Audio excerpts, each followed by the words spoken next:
Welcome again. I'm continuing this series of the ABCs 1, 2, 3s for Rhino, and I realize compared to other tutorials I'm just covering too much too fast, but that's just my nature.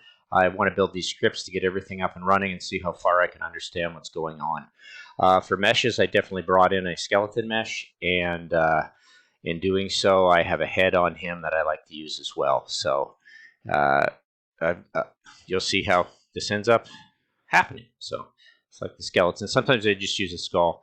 It'll speed up the scripts quite a bit. And you can just download the skeleton online, a pretty nice free mesh.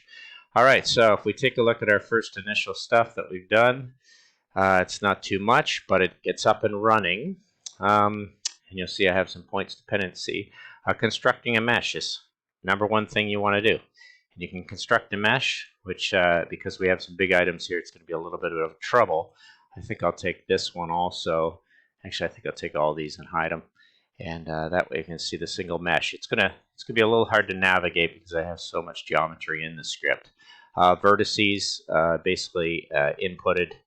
Actually, I think it comes up automatically with this. You get a vertice that comes out like that, and basically a face is made from those points, and that's it. You can add colors if you want, and we'll show you how to do that later. Mesh colors is pretty good.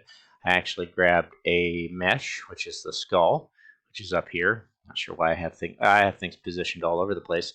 What I did was I put in the mesh colors and balanced them out by their cyan, magenta, and yellow. So you can kind of slide around, and not sure which ones are plugged in here. It looks like it's just the cyan, and the key is here, which is set to 0, which probably has an effect on that. As I take it, let me plug in another color, see if I can get another color running in that one. Yeah, the colors should be fine. They're not taking anything from source. And, oh, that's because I didn't plug it. Oh, I should have had it plugged in. Yeah, there we go. Okay, you got some colors that you can play with and you can change and slide around what those colors are. So pretty simple. Object mesh face, mesh quad is pretty simple. You can just have 4 points. I don't know if I have anything in there, but maybe I have extracted point. I do, and I think it's 0, 1, 2, 3, 4. Have to just check. Yeah, and that's what's installed in there, so you can actually have a face. And if I go down, I think I have my preview off.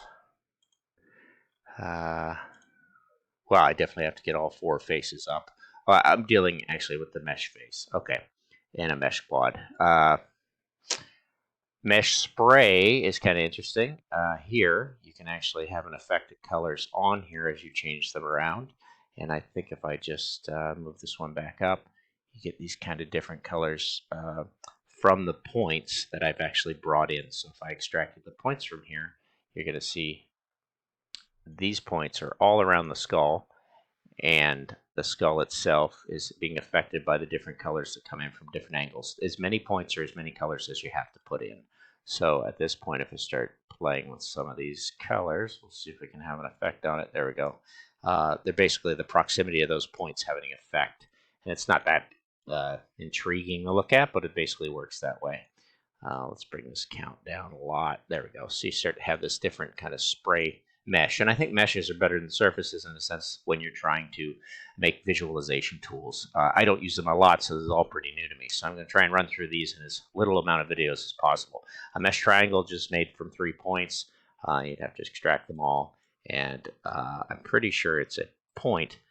No, it's a setting an integer to it, and then you end up making a face from it. Not really using that a lot. Mesh box is pretty simple. I've actually taken the geometry base of this skull mesh and put it into a box. Y, X, and Z count, and there's actually 2 meshes here because there's a jaw and there's a skull. So that's kind of interesting to make a mesh box around geometry that you already have. Boundary boxes down here are pretty simple.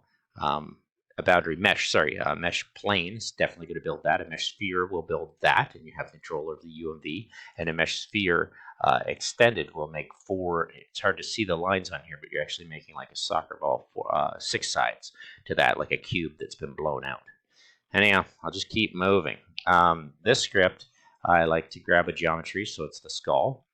And I've just populated it with some points, and I've reduced it to 21, and I pulled it into a convex hull and made these shapes that I get the hull Z, and I get nothing from the hull up here well, I get something but nothing visual, and I have a lot of indices being indicated in my data. So don't know if I'll use that. I really doubt I'll ever use this, even though it's there. It's a plankton mesh, and I have to be the first to admit I don't understand plankton. I'm going to have to look it up on Wikipedia, find out what's the purpose of that, who's using it for whatever. Just to get it activated is trouble for me, because in the param file you have this strange thing called plankton mesh, I think over here. At least I thought it was over there. And here in the geometries, I believe there is a plankton mesh here, and I just, represents a list of 3 n-gonal half-edged meshes, so 3D. So I'm just still in the dark to that. I apologize. That's the one I'm leaving in red. Delineate mesh is kind of cool because it'll generate this collectivity and edges to it, and then the meshes you can correct from delineate mesh. You have the edges, and then you have the meshes. And that's used quite a bit from geometries, and we'll show you how to use that a little bit. The substrate is pretty cool because you end up with a data that, and this is going to be a little hard to take a look at because I'm not, yeah, there you go. Just try and bring it down. I've got a rectangle around it, and it produces this very cool substrate border that you can start using for architecture and things like that. Help. Yeah, it's Jared Tarbell ended up making this. So go in complexification.net and take a look at what that algorithm is actually generated from. I've seen it used in a few tutorials. It's pretty interesting. Just going to try and get through this. We're at 6 minutes. I'm populating this head geometry again, as you can see. I grab in a certain amount. I'm grabbing a faceted dome, which will produce a pattern, and the dome to that, which is pretty interesting. I take the same script and I bring it into a mesh box, which we did earlier. And then with the mesh box, I'm able to take these populated geometries and build a Voronoi pattern 2D, but you can also build a Voronoi 3D, but you need a box to put it in. So that's kind of a pattern they say don't get stuck in using the Voronoi too much. You'll go a little nuts. And this is nice. You take a list item of it and you generate a single cell out of that. And you have an index that if you start to scroll through, you're going to end up pulling out all of those cool single cell geometries out of the Voronoi, which are great geometries to start. And you'll need the neighboring points to that to dictate. And I think I put in, the 4. All right, same thing. I go back down to this bottom part again and generate a very simple rectangle that will make a Voronoi pattern from these points. And I think I took them off. So if I do my visibility on, I'm not sure if those points are going to come back out again. But the Voronoi pattern, I shouldn't have taken everything off. Let me hide this. The rectangle's down here, and the Voronoi groups, this will, if you see it, as I bring these points in, I will have to separate them. So I'm going to take this rectangle, I'm going to put a point on here, I'm going to put another point on here, and I'm going to put those in as points, set multiple points, and you'll see I end up splitting this between that. You can do as many generations as you want. You just keep adding them and splitting your 2D. So you have a little more control over your Voronoi groups. Okay, we are at 8 minutes, and I hope this isn't too dull, but it's just what I have to do to get things running. I'm grabbing a center box, I'm populating that from that box, and this is a great use of Octree, which I got from an online tutorial, which is a really nice example of how to use the Octree, understand how the square can be set to true or false, how you can have geometries setting it into groups and change the geometry as to many as you want. You certainly have counts and seeds as to what you want to generate here that would totally affect your geometries in an Oct. You can also do a random reduce, which is pretty cool, and you end up with, I kind of lost it here. Random reduce, I reduced 100 and there weren't 100 squares, so you don't want to reduce more than you have, so you can have some control over the random reduce with the Octree. Cool little tool. That extends, there's a populating 2D on a 2D. Using a proximity 2D, you can play the minimum maximum radius and end up with some pretty cool geometries here on the ground. Where did I put it? Ooh, things are jumping. I'm just going to have to, yeah, like I said, the zoom is just overly sensitive. Yeah, can't do much about it. So populate 2D is going to make these patterns, and you can have the distance of minimum radius and maximum radius to affect those lines. I'll bring it right down. You can see the effect of disintegrating that, which is actually pretty cool. If you put it into a 3D, you can see your skull, your box emerge, or your skull emerge again from that. And that's something I'm going to play with quite a bit. I think that's pretty cool, the proximity 2D and having control over that. The groups of 3 You can have up to 10 groups. It's just saying the point will hit that many points around it, I believe, and so you can end up making more complex or less complex patterns. And I like it when it splits into these hairs. I think that's going to be interesting to float some geometries up in the air in a strange pattern. Okay, we're at 10-minute mark. Octree is another thing you can go into, and it's going to build it in a 2D plane that you can start playing. You can actually square it up so you only get the data like that, and if you take it off, you'll get this kind of pattern, and then the points that come through there as well. So Octree is something you can play with to get some geometries as well. I'll try and get through these two scripts. This is pretty interesting. It's Metaball, another great example that's online from Parametric House, grabbing a series of points, grabbing plane, doing a linear array through that to loft it into planes, so you have multiple planes, and then you have total control over how you're going to affect those curves and lines and make them grow and make them join. The threshold will make them join. You can also play with the accuracy. And then once you get done that, you can take it into smoothing the polyline, which is pretty cool. To make it simpler and more complex, it will crash out on you at certain numbers when you're making your surface, and you always want to keep an eye on how slow these scripts are. I ended up doing extrusion afterwards that matched the same Z direction as the Z direction on moving the Metaball, and this is once again coming from an online tutorial. You rebuild the curve, it's supposed to speed it up, but I find it's pretty fast here at 18 milliseconds.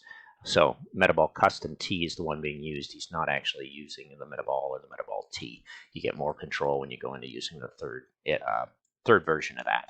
And the last one I'm going to try and squeeze in here to show you, populating 2D. So I have my skull again, which I like so much. And I'm going to populate that 2D. I'm going to populate it down here, but I'm actually going to populate a center box, which is kind of interesting. So down here I have a little center box, and I put in a Voronoi pattern in that 3D Voronoi center box. Not sure why I did that. I guess just to show it off. 3D Voronoi. It's pretty cool. So it's a little so small in this tutorial. But what you can do also with those, that skull is a sample up here.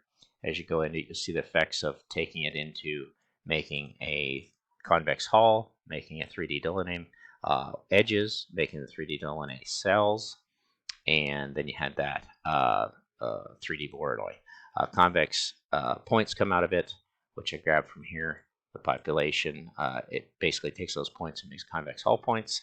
And the difference was this one and this one. What was the difference? They're both drawn from the same point. So one was 3D. There's a setting in here when you go in, you can change it to a 2D hull or a 3D hull. And if you have it on a 3D hull, it'll float in space. If you have it on a 2D hull, it's going to drop it down to the construction plane that you're working on. So just a little tidbits of what's going on, and we're going to continue with the next series to just try and get through this meshes to get it up and running. I'm not making a lot with it, but it is great for importing things and seeing what you can do with it. So we'll just keep going with constructing a mesh down here, deconstructing that mesh, and then isolating the faces on that. And that's a way to get the faces of a mesh, which is something I needed up here when I was actually playing with a little bit of face data, these face data that were coming out. So we'll continue with this and see if we can't just hammer through the rest of this section in the next one. Thanks for watching.